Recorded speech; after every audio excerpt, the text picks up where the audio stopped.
What's up, y'all? My name is Jalen Jalil. Welcome back to another episode of Real Talk, where I'll be reviewing the newest action thriller offering to Netflix, which is called Carry On. I'm late. I saw this movie like a month ago, and I was like, I don't know why I haven't done a Real Talk to it. So here we are doing a Real Talk. Now, if you have not seen Real Talk before, if you care about spoilers, you don't want anybody spoiling a movie for you, this may not be the best series for you to watch because I'm going to be spoiling the shit out of this movie. But if you don't care about spoilers like that, stay tuned and let's get into Carry On.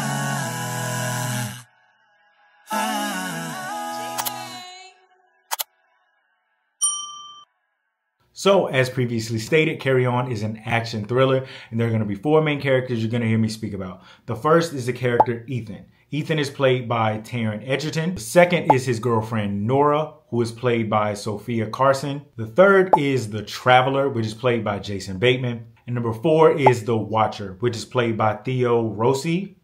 I think it's Rossi. So we start the movie around Christmas time. I believe it's around Christmas Eve. There's Christmas lights, decorations everywhere. Looks really nice, right? We're in Los Angeles. There's a character. The character is very ominous. Jason Bateman's character, the Traveler. So the character walks into this greenhouse, Christmas tree selling kind of building. He walks in and there's the owner there with plants everywhere. He's tending to the plant. He tells the character that this Novichok price has gone up because the demand is up. It's been harder to get. It's been harder to get through. It's been harder to smuggle in. So the price is going up. The character doesn't really seem too fazed by it. He pushes him a big bag of cash. Then the owner takes the keys to a BMW, tosses it to the character and says it's parked around back. But all of a sudden, out of nowhere, the owner starts coughing. He starts coughing up blood. Then he passes out on the ground. Then the character lights the greenhouse on fire and walks out. That's our first introduction. That's the first thing. That's the first thing we see. So now we meet Ethan and Nora, and we find that Ethan and Nora are living together. They are a couple who is expecting their very first baby. Beautiful, right? We also find out that she is the manager of this fictitious airline that they are going to be working at, and he works in TSA. He actually wanted to be a part of the force. He wanted to be a cop, always wanted to be. And we see that for whatever reason, it didn't work out. We also find out that he pursued her, meaning he followed her to Los Angeles to pursue this relationship. Now, Ethan has been working in TSA for the better part of 3 years now and has not gotten a single promotion. But now with the baby on the way, he needs more money. So he goes to his supervisor and he asks, his supervisor says, hell no, like you do the bare minimum. You've done the bare minimum for 3 years. And now because your wife is ready to have a baby, didn't think I knew about that shit, did you? Yeah, everybody talks. I'm not giving you a promotion. You came to this meeting late. You literally came late today. And you asking me for a promotion? You got some balls on you. But I'm sorry. I'm not giving you shit.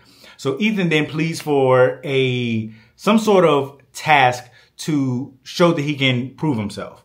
His work best friend says, well, maybe he can take my spot and I can go and work another spot so that he can prove himself for the day. Fine. I'll see what you got. You'll be on the scanning machine today. Now, Jason Bateman's character, the Traveler, is now making his way through the airport, but he's not alone. He is with someone that is in his ear. He's accompanied by the Watcher. Now, the Watcher is a tech guy who's in a van that is sitting off site.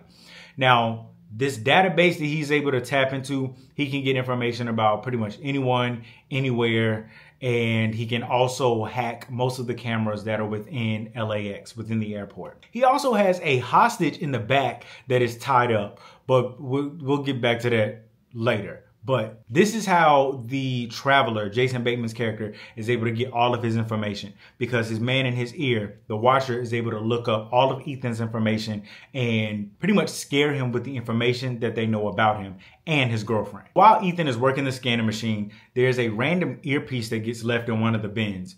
And there's a passenger, traveler, whatever you want to call them. I try to, because most people that travel through airports are called travelers, but there's a character called Traveler, so I'm trying not to confuse you guys. But there is a person walking through the airport who hands him the bin that says, hey, this isn't my earpiece. So Ethan then takes the earpiece and he's taking it to Lost and Found, but he gets a text message from a restricted number. And it says, put the earpiece in. He then looks around and he gets another text message saying like, put the fucking earpiece in. Now, it didn't say that, but the tone got a little more like intense.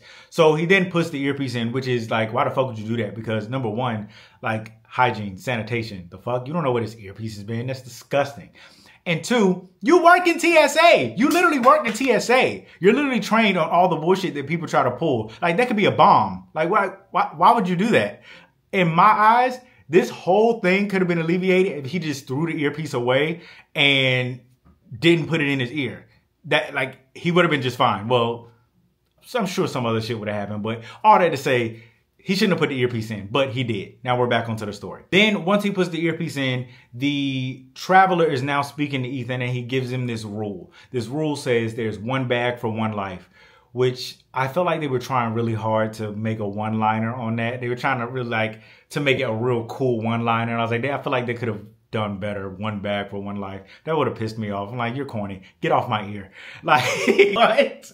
It means that there's going to be a bag that is going to come through that is going to set off the machines. Like, it's going to have so much stuff in there, so many illegal things in there that it's not even going to be funny. But what he needs Ethan to do is pass it through anyway. And if he does that, and if the bag successfully makes it on the plane, then nobody's life will be taken. But if the bag, for whatever reason, does not make it on the plane, somebody's life is going to get taken. And also simultaneously, while all this is going on, there's a detective that is actively investigating the greenhouse fire from before. Now, while all this is going down in Ethan's ear, he's pretty much trying to seek help because at the end of the day, just like anybody else, he ain't trying to be a secondhand terrorist. So he's trying to send out text messages from his Apple Watch. He's trying to call 911 from his phone. He's trying to do all these different things, but you have to remember the watcher is watching him throughout all of the cameras and alerting the traveler. So the traveler keeps threatening him saying, I have your father's information. I have your mother's information. I have your girlfriend's information. Keep fucking with me and somebody's gonna die. Ethan then tries another tactic. There's a passenger that comes through and he's giving him a hard time. So the passenger ends up giving him his boarding pass because Ethan says, I need to see your boarding pass. He tells him that something's wrong with his boarding pass and he needs to go over to with the help desk to get another boarding pass. He has a special pen, the TSA special pen, where you can write something on there, but you don't see it. It goes on clear and you need the special light to see the message, to see whatever you mark on the boarding pass. He writes a message for help on the boarding pass and has a coworker walk the boarding pass to the supervisor.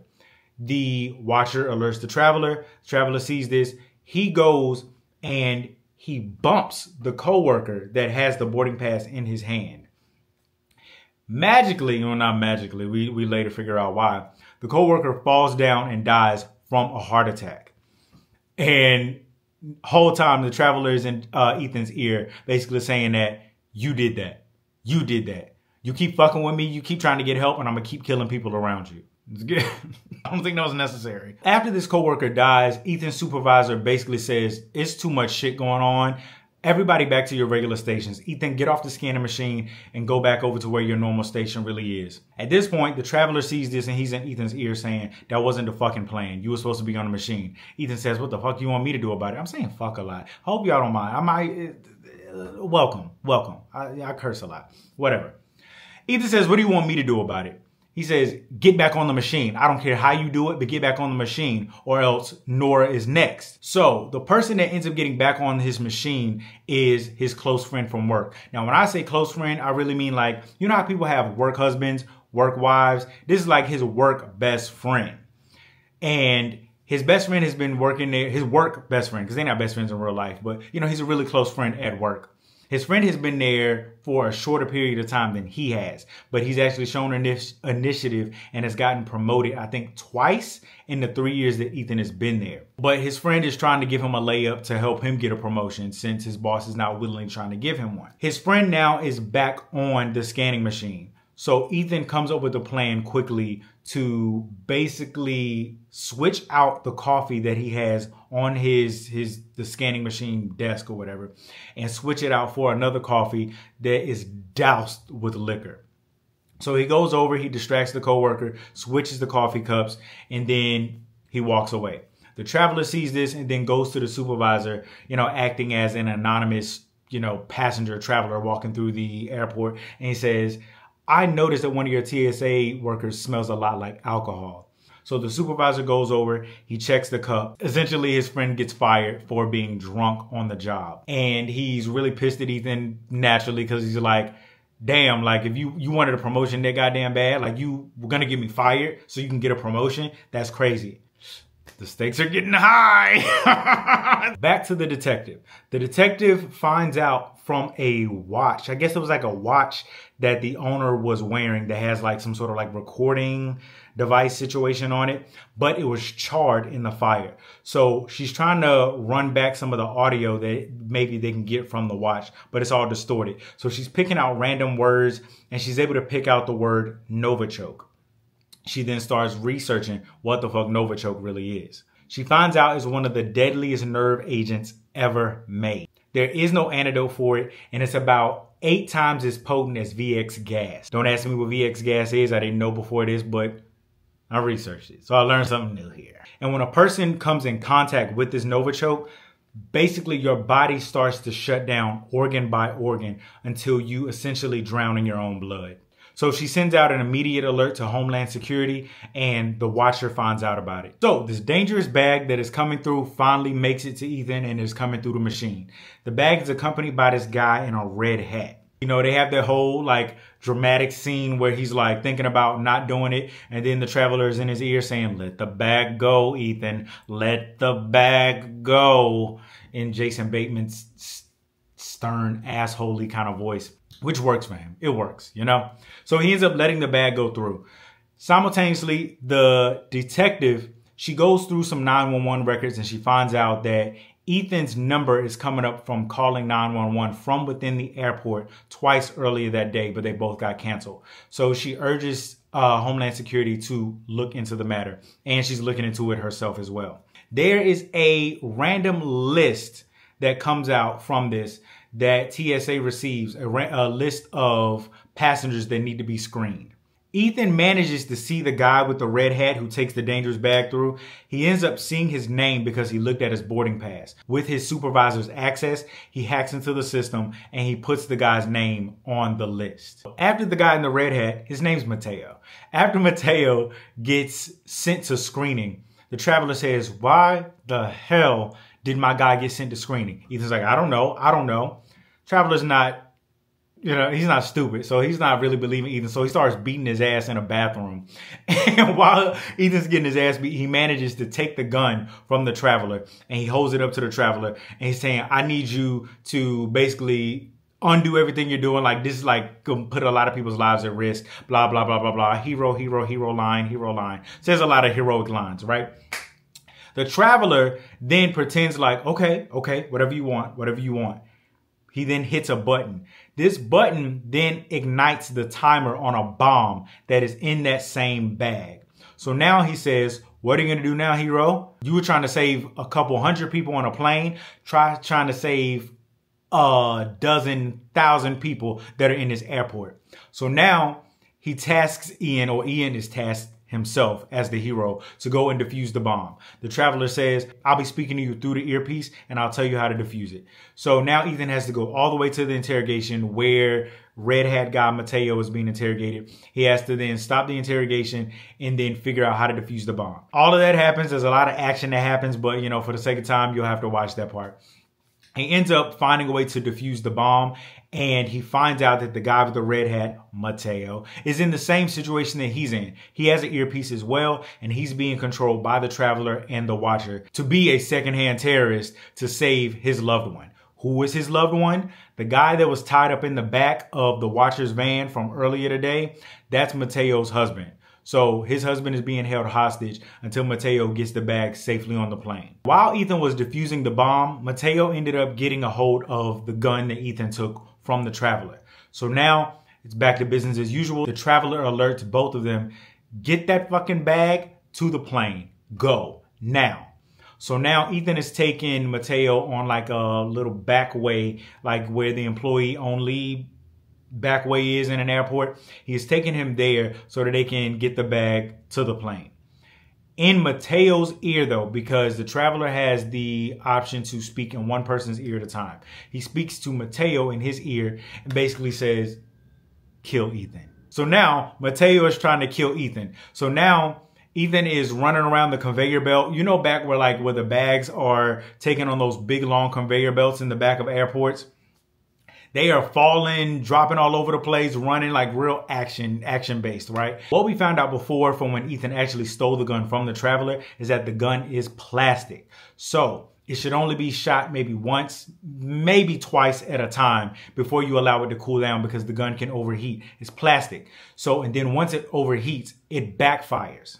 Ethan knew this, Mateo did not. So Mateo is just firing off just rounds. Pow, pow, pow, pow, pow, pow, pow. And all of a sudden we look and we see back as Mateo is firing off rounds. Pow! The gun backfires, hits him right dead in the side of the face like this. He falls to the ground. Ethan goes over. Mateo is convulsing. He's saying like, I'm sorry, I'm sorry. He has like, I'm sorry.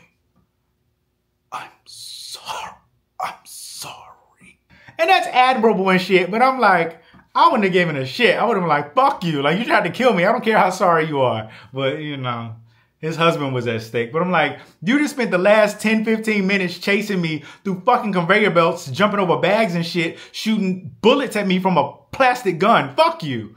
But whatever. I did feel bad once he died. No, at first I didn't feel bad when he died because I'm like, whatever. But then I was like, have some sort of humanity, you know? He's doing it for his husband, you know, whatever. So the Traveler finds Ethan and he finds out that Mateo is dead. He literally sees him laying on the ground with half a face.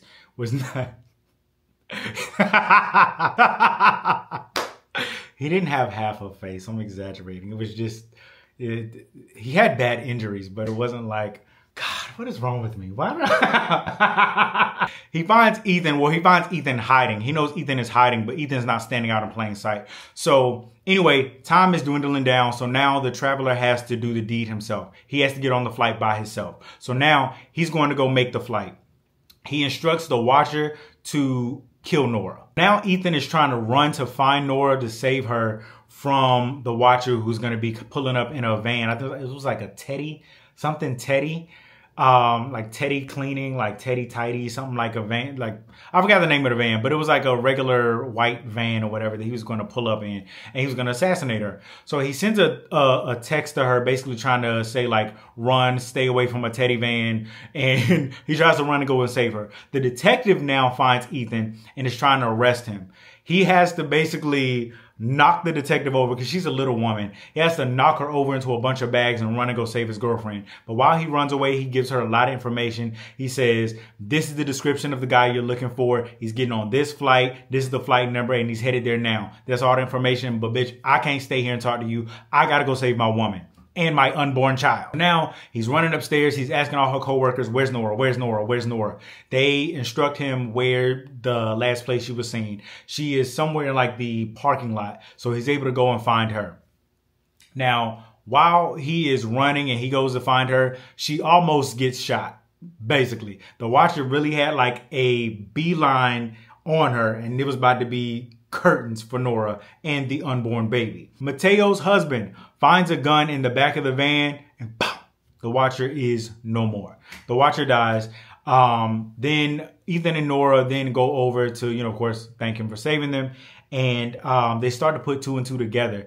And the husband says, yeah, my husband, Mateo, like, is he with you? Do you know him? Ethan has to break the news that Mateo is no longer alive. So while all of this is happening, the detective is able to crack down and figure out a little bit more about what is happening and why this is going down. We figure out that the Traveler's target is Congresswoman Grace Turner, and she is a passenger on a flight on the way to DC. And the reason they are targeting her is because she supports the increased weapon funding. So what all of this is, the Novichok and everything, is really just a terrorist attack that is meant to frame the Russians. And by doing this attack, they can pretty much secure congressional funding for major defense spending, hence boosting profits for major weapon manufacturers, framing the Russians. Ethan comes up with a plan now that Nora is safe to get on the plane. The detective now wants to stop the plane. Ethan sends his girlfriend to the detective to convince her to not stop the plane and that Ethan can save the terrorist attack. Like basically he can get in there and defuse the bomb. He's done it before. He knows how to do it again.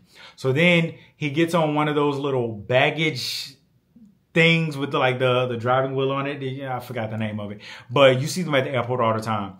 All of a sudden, he gets on this shit and it's able to go like 80 miles an hour, and he's zooming over to the plane, and he's able to access the drop down where the bags go in on the outside of the plane, and he's able to climb in there without anybody seeing his ass. Whatever, it's a movie. I'm not going to think too much into it.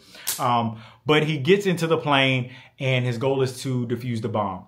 Once he get in there and he starts touching the bomb, at this point, the plane is taking off. It's taking off in the air. He's trying to defuse the bomb, but the traveler's watch goes off, alerting him that there's some weird activity with the bomb. Magically, he just thinks, oh, this must be Ethan. Oh, he must be downstairs in the baggage with the bomb. And he goes around, he goes all the way to the back, and we find out that there's like a little latch on the floor where you can go down to the bottom where the bags are, which I never knew they had those in airplanes, because, I mean, why would I know that? Why would I ever need to know that? But he does that. He goes down there. Him and Ethan have a little tussle, a little fighting match. I think he shoots Ethan. He shoots Ethan in like the leg or some shit like that, and they're tussling and shit. Now, there are chambers down there. I don't know what the fuck they could possibly use for. I don't know if they made those chambers up for this movie, because like I said, I've never been to that part of a plane. I've never had access to that part of a plane. So I don't know if those chambers are actually real or not, but there are chambers down there. Throughout the little tussle, he takes the traveler, knocks him into the chamber, and closes the chamber. But before he's able to close it, he throws one of the Novichok bombs in there, and the traveler is stuck in there. The Novichok bomb goes off. The traveler dies. They ground the plane. I promise it's a lot more climactic than, you know, I'm presenting it to be. But, you know, some things you just got to see for yourself. They ground the plane. Ethan comes out, the hero. The detective comes over, and she's pretty impressed by all of his work that he did. And she pretty much says, when you heal up, give me a call. We may have a spot for you on the force. Of course you do. So his dream of being on the force may come together. We love a happy ending, don't we? So then a year later, we see Ethan going on a vacation, but he is coming through LAX. He is seeing all of his past coworkers, you know, smiling and waving. The baby, they have the baby. When he's going through, he had this moment where he's about to go through the metal detector, but he's like, oh, how could I forget? Takes out his badge and drops it in, because I'm a cop now. It wasn't corny like that, but on some corny parts of movies I like. And this is kind of like, all right, cool. You worked your ass off throughout this movie. Show off your badge, buddy. He drops his badge into the bag, and they walk all through. And it's Christmas. It's Christmas again the following year. So a year has passed.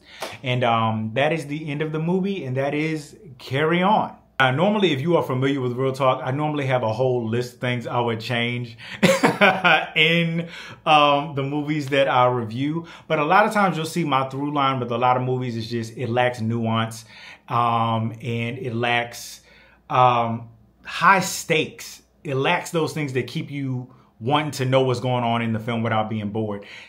This film had both. It had a couple of through lines that were happening all simultaneously at the same time that pushed the story along. It had very high stakes. It had the action in there. So I can't say those things about this film. I actually went into watching this film thinking I was gonna not like it, but I really like this film. This is actually a film I will watch again. It was pretty cool. I like a lot of Jason Bateman movies. I liked his character. He was pretty much, you know, himself. When Jason Bateman plays an asshole, it's pretty much gonna work. He's really good at playing that, but he's actually really good at playing other characters too. He has pretty good range. Let's see, the character Ethan, I thought that was played pretty well. He seemed in distress for most of the movie, which, you know, worked out for him. Now, switching over to things that I would change, because I'm giving a lot of praise, I want to give some critique. His relationship with his girlfriend, Nora, wasn't believable enough for me. It was very, like, it just seemed very contrived. They didn't seem like they had a lot of, like, boyfriend-girlfriend chemistry. And not saying they had to be all like, oh, I love you so much. Oh, I love you so much. Oh, it didn't have to be like all of that. But it just seemed very like, it was mostly the girlfriend. It was mostly her. Nora, I don't know if they asked her to play the character the way she did, but I could see them trying to like cast Megan Fox or something like that in this role, and maybe they couldn't get Megan Fox, so they cast the actress who played it, because it seemed like it was in the character's notes for her to try to be sexy and have like these come hither eyes and like jet black hair, and she dresses up and she swings her hair whenever she looks into the camera, and like it just wasn't like, I don't know, I felt like it would have been more of a connection if she was just like your everyday like girl next door. But it seemed like she was trying, even in her lines, she was just like, Ethan, I know you want to be on the force, but you have a baby to think about. What would the baby want? What would the baby want? Like, she kept swinging her damn hair and shit. I was just like, I don't know. Like, I feel like if they had like a girl next door who was just a regular girl who just wasn't trying to be like, oh, I'm sexy, I'm the sexy model type girlfriend, it would make more sense. And I feel like it would, I don't know, it would add in the chemistry, because they just seemed, even the way she was delivering her lines, again, like I said, was very, I don't know, I didn't believe that they were a couple. I didn't believe that he moved thousands of miles over here, in LA to be with her, because she didn't show a lot of personality. It was just like, okay, you have a hot girlfriend, congratulations. But she, like, even in her delivery of lines, when she was distressed, when she was seeing that Ethan's behavior was off, she was just very like, Ethan, what's going on? Why are you acting this way? It was very much like, I'm the hot girl trying to be in distress. Like, what is happening? But that's just me being nitpicky. She wasn't bad. If that was purposeful, then okay. But I feel like the stakes would have been even higher for me watching if I felt like, oh no, not Nora. Like, don't kill Nora.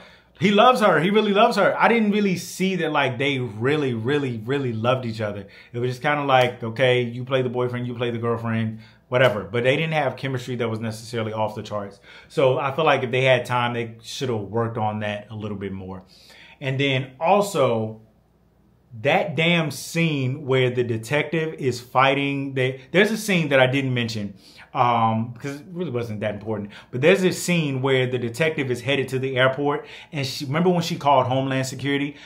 There was a person that showed up that was from Homeland Security, but they really weren't from Homeland Security. The Watcher knew that they were calling Homeland Security, so they sent another one of their guys over to pretend he was Homeland Security to kind of like get the detective off the trail.